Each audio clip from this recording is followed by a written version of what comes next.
চিকিৎসার অভাবে সেখানে অনেক কষ্ট আছে, কিছু চিকিৎসা এখনো বাকি রয়েছে, চিকিৎসা চলছে।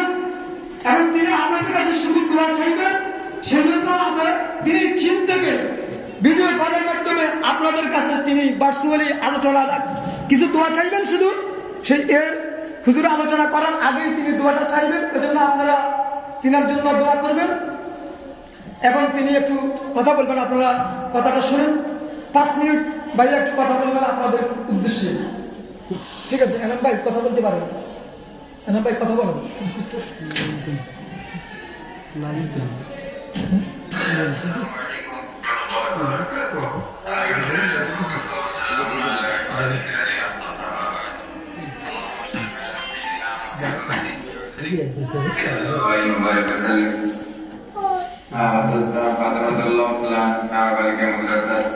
আজকের মাহফিলের অনেক আলোচক আলহামদুলিল্লাহ আছেন, আলোচনা করেছেন সকাল থেকে।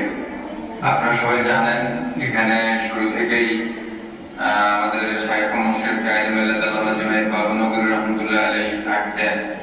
আমরা আব্দুল আজিজ ভাই হযরতের স্নেহদন্ড হযরতের খুবই প্রিয় মানুষ ছিলেন। তারা ধারাবাহিক হুজুরের সাথে আশাবাদী সম্পর্ক। তো আমি জেল থেকে বের হওয়ার পরে আমিও আসতাম, গত বছর অবস্থা নিয়ে এসেছি। এই বছর তো আল্লাহ মেহরবানি আপনাদের সবার দোয়া প্রচেষ্টায় চায়না গোয়াঙ্গে মডার্ন হসপিটালে চিকিৎসা চায়নাতে আছি। আলহামদুলিল্লাহ চিকিৎসা একটু ভালো দিকে আছে। আপনারা দোয়া করবেন যাতে করে দেখে নিতে পারি। আর সবাই এখানে আছেন, মুরব্বীরা ওনারা আসলে দোয়া করবেন। বিশেষ করে এখানে মা বোনেরা আছেন, প্রতি বছর আমি আসলে ওনাদের উদ্দেশ্যে প্রত্যেকে নিষেধ করার চেষ্টাই করি। একদম দেশে নিষেধ করার কোন সুযোগ নেই। আমরা আমাদেরকে সঙ্গে আকারে বলবো যে বেশিরভাগ যেহেতু আমাদের মা বোনরা বিভিন্ন ঘরোয়া এবং কাজের কারণে অনেক সময় আমাদের বিভিন্ন অতিরিক্ত ধৈর্য আঘাত হয়ে যায়। সেক্ষেত্রে আমাদেরকে বলবো যে বড়ই পেরেশানি আসুক আর মুসিবত আসুক, কখনো ধৈর্য হারা হওয়া যাবে না।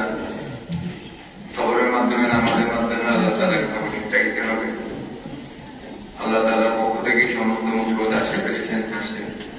আল্লাহ তাআলা সবাইকে পরিপূর্ণ দিনের উপর চলা তৌফিক দান করেন। আমিন। আমি আপনাদের কাছে দোয়া মুস্তাজ করার জন্যই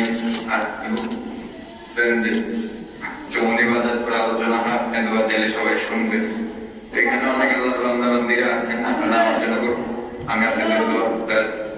আর অনেক বুজুর্গানের দিনটা আসছেন, ওনারা এখানে মনোযোগ করবেন, অংশগ্রহণ করেছেন, আমাদের সবার কাছে দোয়া চাই।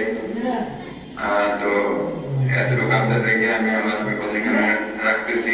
আল্লাহ তাআলা পরিপূর্ণভাবে সুস্থ করে নিয়ে আসলে হায়াতে বাঁচে রাখতে ইনশাআল্লাহ।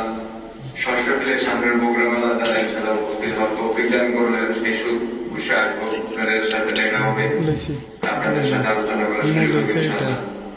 তো আসসালামু আলাইকুম ওয়া রাহমাতুল্লাহি ওয়া বারাকাতুহু। তো আপনারা আমি ভাবিদের উদ্দেশ্যে বলছি, আপনারা জানেন আমার অনেক কষ্টে আছে, অনেক চিনি আছে এবং চিকিৎসাধীন অবস্থায় 2 কোটি টাকার প্রয়োজন। আপনারা যারা মেহমান হিসেবে আছেন তিনি অবশ্যই বলবেন না কারো কাছে। আমি গত বছর বলেছি, এবছরও বলছি, আপনারা অবশ্যই ওনার জন্য যারা যে পরিমাণ সাধ্য আছে এমনবার জন্য আমি মনে করি আজকের আমার এই প্রোগ্রাম থেকে এমনবার চিকিৎসার খরচের সাথে ব্যবস্থা হয়ে যায়, এটাই আমি চাই। আল্লাহ যাতে ব্যবস্থা করে দেয়। এই চমনি বাজারের উপরে অনেক কোটি কোটি টাকার মালিক আছেন, অনেক দামানি ভাই আছে। আমি আমার মাদ্রাসার জন্য চাইছি না, আমার মাদ্রাসার জন্য আমি কখনো কারো কাছে যাই না। সাধারণত আমার অভিভাবক ছাড়া আমার অভিভাবকরা আমার এখানে খরচ দিয়েছেন। আপনারা দেখেন কিছু কয়েকজন অভিভাবক মুসলিম কয়েকজন অভিভাবক খরচ দিয়েছেন, তাদের খরচে আমি আজকের এই প্রোগ্রাম সফল। এমন ভাইয়ের জন্য আমি বলছি এই চমনি বাজারে আমার অভিভাবক হন, মেহমান বৃন্দ এবং যারা শুনছেন আমার মায়ের আওয়াজ, আপনারা এমন ভাইয়ের জন্য অবশ্যই আপনারা যথেষ্ট পরিমাণ চেষ্টা করবেন, আমার সাথে যোগাযোগ করবেন। আমি তো পাবলিক হলে আছি, যারা পারেন, যারা যে পরিমাণ পারেন, যাতে আমার চিকিৎসার কোনো ত্রুটি না হয় সেজন্য আপনারা অবশ্যই লক্ষ্য রাখবেন। যারা বিদেশে আছেন তারা আমাদের বড় ম্যাডামদের সাথে অন্যান্য ম্যাডামদের সাথে যোগাযোগ করে তারা আমার চিকিৎসার জন্য খরচের জন্য অবশ্যই আপনারা কি করবেন, সহযোগিতা করবেন। আর যারা দূরে মায়ের থেকে শুনছেন তারা আমার সাথে যোগাযোগ করবেন অবশ্যই। আমি মনে করি একজন ব্যক্তিও আমার খরচ করাইতে পারে, শত শত হাজার হাজার মানুষ লাগে না। এরকম দারুণ আমার কাছে বাংলাদেশে সময় বাজারে আছে। ওই জন্য একজন ভাই, দুইজন ভাই, 10 জন ভাই যদি তৈরি হয়ে যায়, আল্লাহ পাক রব্বুল আলামিন 99 ভাইকে সুচিকিৎসা করে দেশে অবশ্যই সুস্থতার সাথে ফিরে আনবেন চায়না থেকে ইনশাআল্লাহ। তিনি এখনই আমার চায়না থেকে আমাদের সাথে কথা বলছেন। যাই হোক, আমি আর কথা বিলম্বিত করছি না,